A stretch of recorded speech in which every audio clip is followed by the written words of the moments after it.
Georgia's officially a battleground.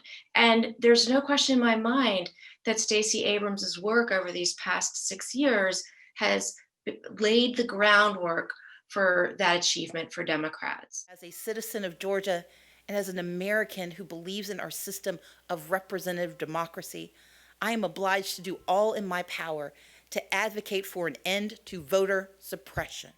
It actually goes back to maybe 2014 when Stacey Abrams, who had been the minority leader in the Georgia House, was really starting to look ahead to her statewide ambitions and saw an opportunity to grow Democratic participation in Georgia. And so she started working on that and building an organization. I promise you tonight, we're going to make sure that every vote is counted.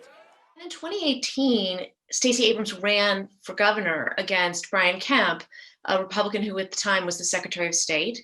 And that election was so contentious.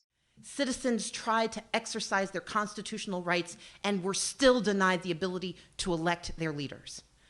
Under the watch of the now former Secretary of State, democracy failed Georgia.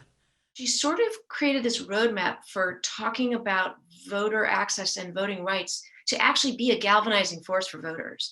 And it was successful. I mean, she fell short, but she made huge progress compared to how Democrats had been performing in elections in the immediate previous cycle. So fast forward to 2020, and here we are, and Georgia is one of the 4 states that are going to decide this election.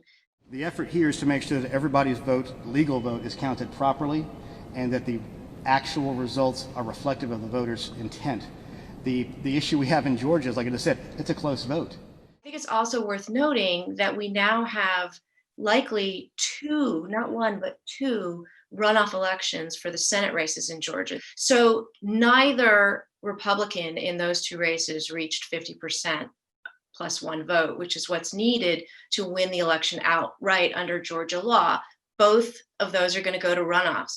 And, who's at the heart and soul of planning the game plan and building the army to run those elections on the Democratic side? Fair Fight Action, which is the group that Stacey Abrams founded after she lost that governor's race 2 years ago. Finding voters who were not participating at all, bringing them into the electorate, and then getting them out to vote.